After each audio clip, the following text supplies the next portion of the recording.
પ્રસ્તુત છે પ્રાસંગિક. વિષય છે રાજીવ ગાંધી જન્મ જયંતિ, સદભાવના દિવસ અને ભારતીય અક્ષય ઉર્જા દિવસ. સંપાદન અને પઠન છે અશરફ નથવાણીનું. આજે ભારતના પૂર્વ પ્રધાનમંત્રી રાજીવ ગાંધીની જન્મ જયંતિ છે. તેમના જન્મદિવસને સદભાવના દિવસ તરીકે પણ મનાવવામાં આવે છે. રાજીવ ગાંધીએ દેશમાં ટેકનોલોજીના ઉપયોગને પ્રાધાન્ય આપ્યું હતું અને કોમ્પ્યુટરના વ્યાપક ઉપયોગ પર ભાર મૂક્યો હતો. તેમણે પ્રધાનમંત્રી તરીકેના કાર્યકાળ દરમિયાન એવા ઘણા નિર્ણયો લીધા હતા જેની દૂરોગામી અસરો જોવા મળી હતી. રાજીવ ગાંધી 40 વર્ષની વયે ભારતના સૌથી યુવા પ્રધાનમંત્રી બન્યા હતા. તેઓ કદાચ વિશ્વમાં એક સરકારના સૌથી નાની વયના ચૂંટાયેલા વડા બની રહ્યા હતા. તેમના માતા ઇન્દિરા ગાંધી 1966માં પ્રથમવાર પ્રધાનમંત્રી બન્યા ત્યારે 48 વર્ષના હતા. સ્વતંત્ર ભારતના પ્રથમ પ્રધાનમંત્રી તરીકે રાજીવ ગાંધીના નાના પંડિત જવાહરલાલ નહેરુએ પ્રધાનમંત્રી પદની 17 વર્ષની કારકિર્દીનો પ્રારંભ કર્યો ત્યારે તેઓ 58 વર્ષના હતા. દેશમાં પેઢીગત પરિવર્તન લાવનારા રાજીવ ગાંધીને દેશના ઇતિહાસમાં સૌથી જંગી બહુમતી પ્રાપ્ત થઈ હતી. તેમના માતા ઇન્દિરા ગાંધીની હત્યા બાદ રાષ્ટ્રીય શોકની અવધિ પૂરી થતાં જ સંસદના સીધા ચૂંટાયેલા સભ્યોથી રચાતા લોકસભા ગૃહ માટે સામાન્ય ચૂંટણી યોજાઈ હતી. તે ચૂંટણીમાં કોંગ્રેસે કુલ 508 પૈકી 401 બેઠકો પર કબજો કર્યો હતો. 70 કરોડ ભારતીયોના નેતા તરીકે તેમણે કરેલી પ્રભાવશાળી શરૂઆતને કોઈ પણ સંજોગોમાં નોંધપાત્ર જ કહી શકાય. રાજીવ ગાંધીની ખાસ વિશેષતા એ રહી છે કે તેઓ 4 સદી સુધી ભારતની સેવા કરનારા એક રાજકારણી પરિવારમાંથી આવતા હોવા છતાં રાજકારણમાં પ્રવેશ કરવા નહોતા માંગતા અને પ્રવેશ પણ મોડો જ કર્યો હતો. તેમના પરિવારનું સ્વાતંત્ર્ય સંગ્રામ અને તે પછી પણ દેશને મોટું પ્રદાન રહ્યું હતું.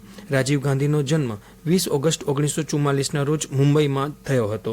ભારત આઝાદ થયું અને તેમના નાના દેશના પ્રધાનમંત્રી બન્યા ત્યારે તેઓ 3 જ વર્ષના હતા. તેમના માતા પિતાએ લખનૌ છોડીને નવી દિલ્હીમાં વસવાટ કરવાનું શરૂ કર્યું હતું. આકાશમાં ઉડાન ભરવામાં તેમને ખાસ રુચિ હતી. તેથી તેમણે દિલ્હી ફ્લાઇંગ ક્લબની પ્રવેશ કસોટી ઉત્તીર્ણ કરીને કોમર્શિયલ પાયલોટનું લાયસન્સ મેળવ્યું હતું. તેઓ રાષ્ટ્રીય વિમાની સેવા ઇન્ડિયન એરલાઇન્સના પાયલોટ બન્યા હતા. 1968માં નવી દિલ્હી ખાતે રાજીવ ગાંધી અને સોનિયા ગાંધી લગ્ન ગ્રંથિથી જોડાયા હતા. પોતાના સંતાનો રાહુલ અને પ્રિયંકા સાથે તેઓ નવી દિલ્હીમાં શ્રીમતી ઇન્દિરા ગાંધી સાથે જ રહેતા હતા. ચોમેર ચાલી રહેલી ભરચક રાજકીય પ્રવૃત્તિઓ વચ્ચે તેઓ પોતાની અંગત જિંદગી જીવી રહ્યા હતા. પરંતુ 1980ના વિમાન અકસ્માતમાં તેમના ભાઈ સંજય ગાંધીના થયેલા અચાનક મૃત્યુએ તેમના જીવનમાં પલટો લાવ્યો હતો.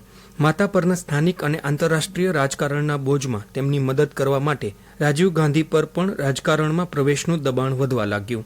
આરંભે તો રાજકારણમાં પ્રવેશ માટેના આ દબાણનો તેમણે સામનો કર્યો, પરંતુ અંતે એ તર્કસંગત રાહ અપનાવી રાજકારણમાં ઝંપલાવવાનો નિર્ણય કર્યો.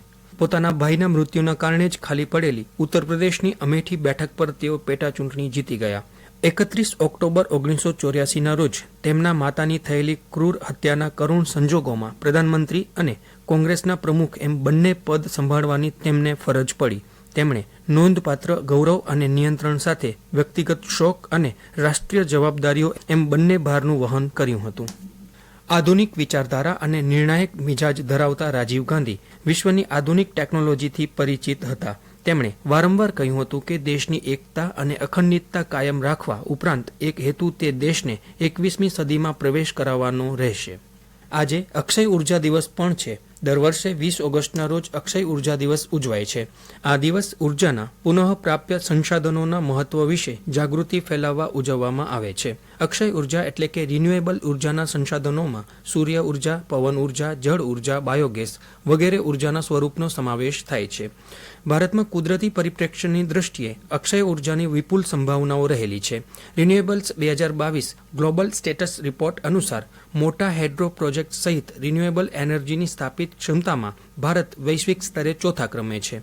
પવન ઉર્જા ક્ષમતામાં અને સૌર ઉર્જા ક્ષમતામાં પણ ભારત ચોથા ક્રમે છે.